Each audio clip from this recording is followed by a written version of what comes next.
Hey everyone, welcome back. So in today's video I wanted to cover an element that I know many of you seem to struggle with, which is the bass.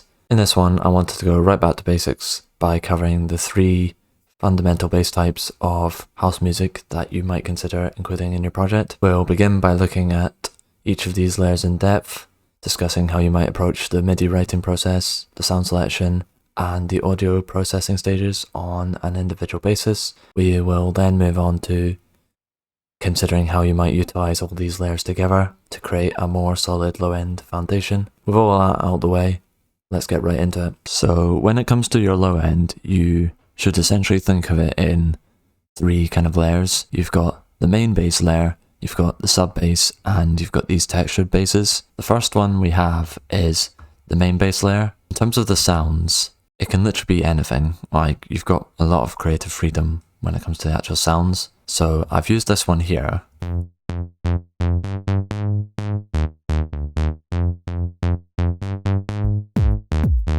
In this case, I've used Trillion, which I'd probably say is one of the best synths you can get for these kind of sounds.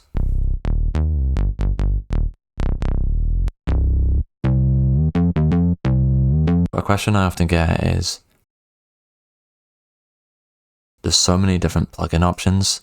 Off the top of my head, I could say Diva, I could say some boot bass, I could say Repro, Bluetooth. Loads of these kind of plugins have really good sounds. It's just a case of you actually being able to put what's in your head into that kind of sound that you're looking for, essentially.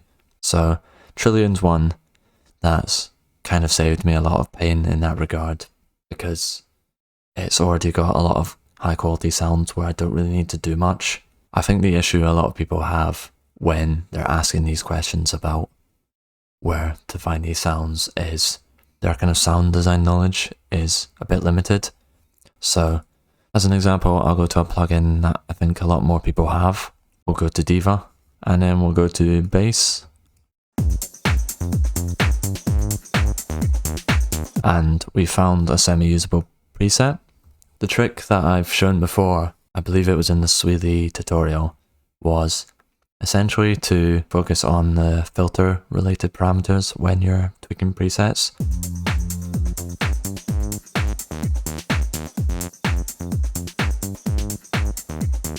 If you want to keep it simple, literally focusing on the kind of cutoff, the resonance, and the envelope can take you a long way in shaping presets into something actually usable.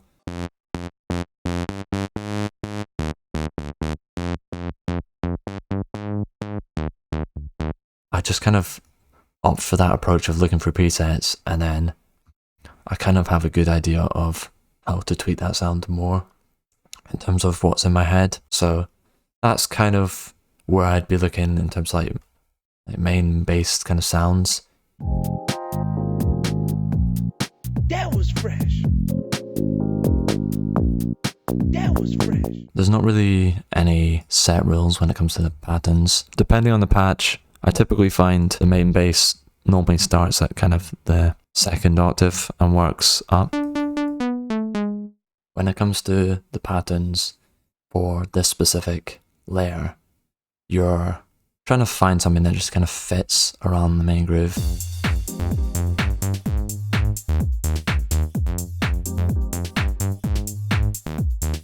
I kind of opt more for the simple side as opposed to the complex, just because when you're making things overly complex, it can start to kind of clutter up your mix, and it can be kind of harder to fit stuff around it and add new elements.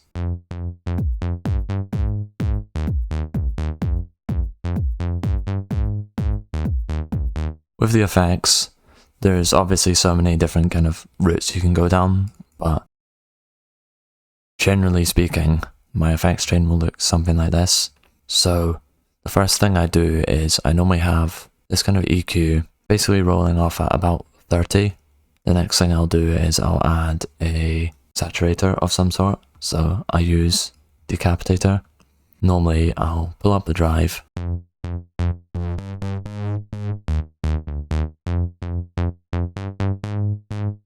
to add a bit of kind of crunch to it, and then using Decapitator we can alter the tone, so we can go for like a brighter sound or a darker sound.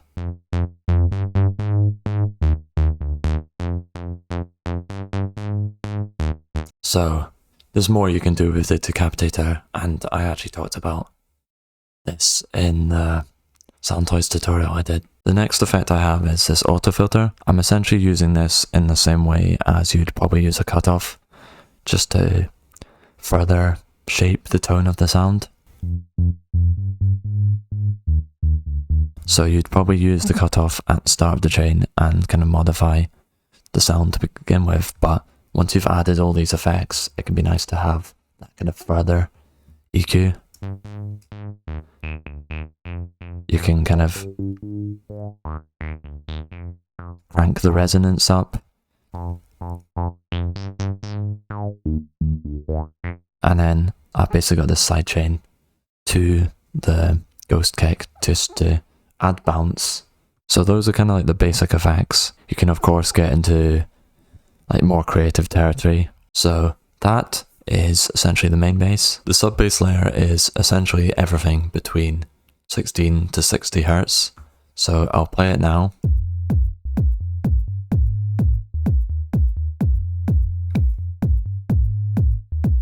So this is a layer that you'll often hear described as being one that you feel more than one that you actually hear. So if you're ever in a club and you're up very close to the speaker, you essentially are feeling the sub of that track. To start with, for the sub, we of course need a decent sound. So here you have kind of one of two options. You can either go completely from scratch. So something I like to do is basically load an operator patch, and I literally make no other change than dropping the course of the first oscillator down 0.5, which makes it sound like this.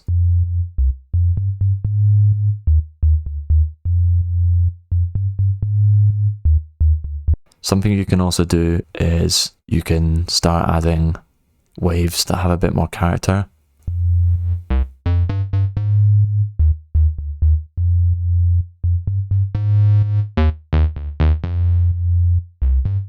And then you would filter them.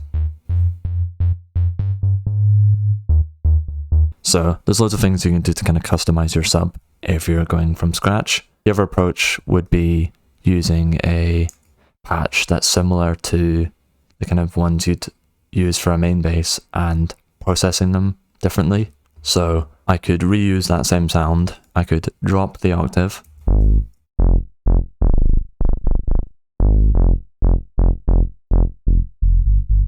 and I could filter it.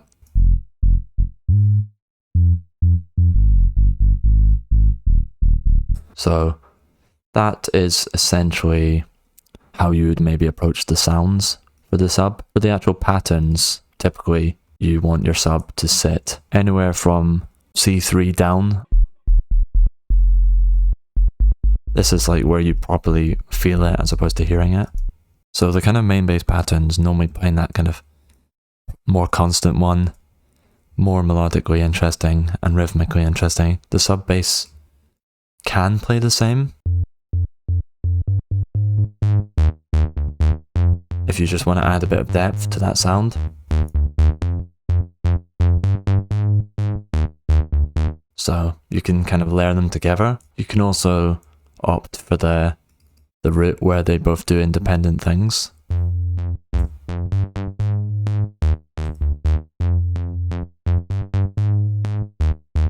I think the kind of main thing to consider as a takeaway for the patterns when it comes to the sub is you don't really want them interfering with the main bass. Like, you probably want to opt more simplistic.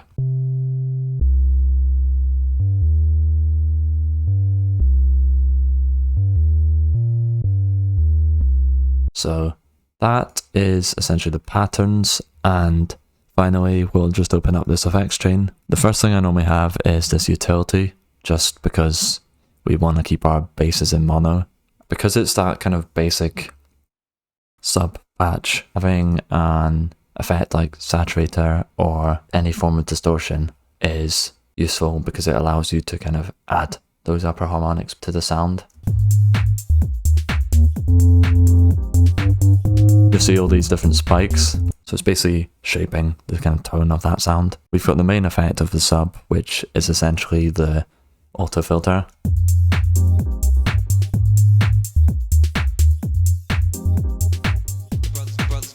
So the auto filter is essentially there to do that job of making it a definitive sub.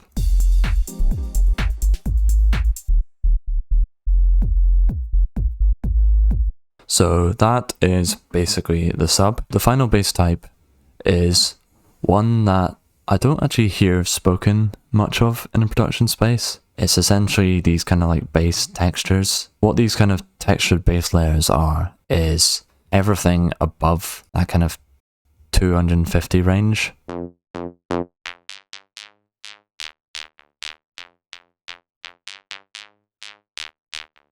So just from that one example, you can see the kind of potential. In terms of the actual sounds you might use, you're basically listening out for the ones that have certain kind of characters to them. Like they have this pretty definitive texture in the high end. I'll just skim through some presets.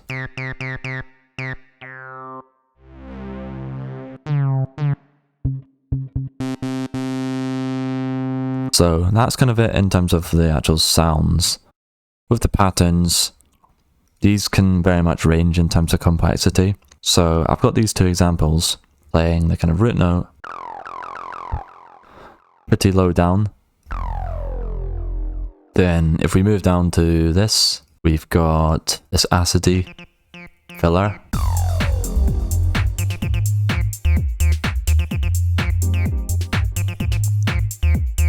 One thing I like about the kind of textures is you can do these like repetitive note patterns.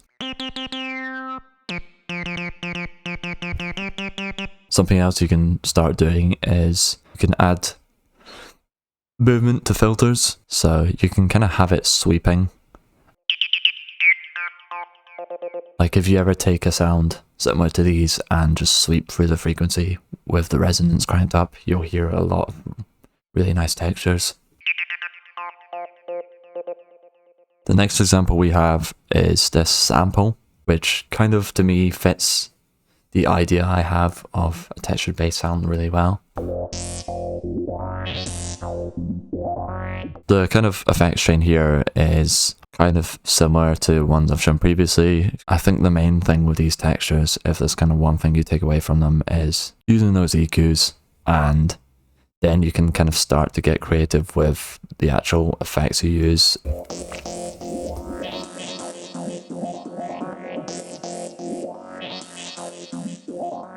I'll probably not talk about it as much in this tutorial because it's probably a whole separate topic in itself, but you can use reverb and delay on your bass in very small and careful quantities, but using these kind of textured sounds where you know you're only really dealing with the high frequencies, you can go a bit more crazy with them.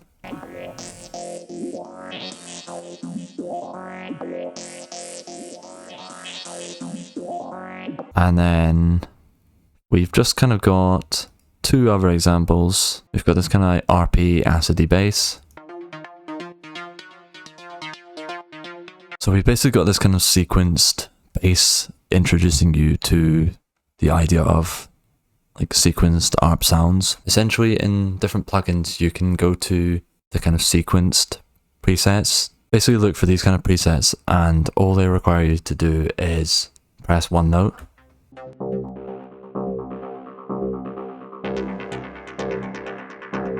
So they kind of give you pretty nice sounds right from the off, and the fact they're programmed with a sequence already kind of gives you a better idea of how you might use them potentially in your mix.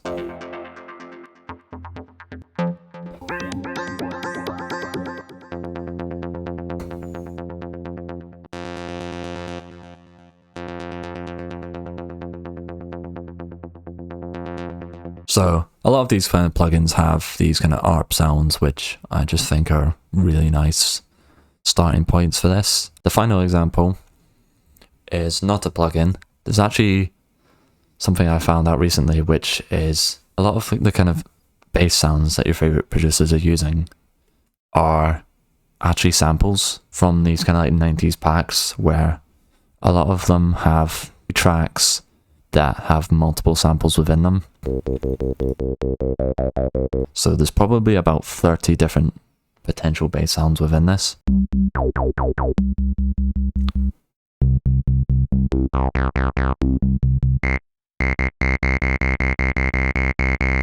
We hit the jackpot here! Like, just incredibly nice sounds.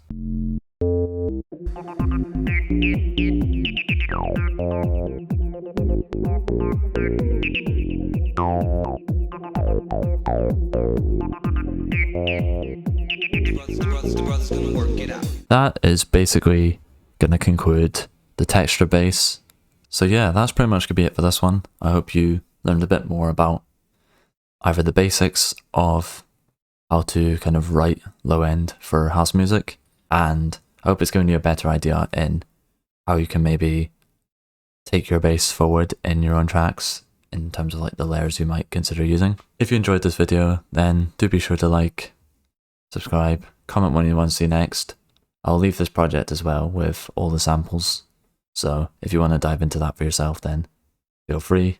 And I'll also leave some videos on screen for you to carry on watching. But for now, I'll see you in the next one.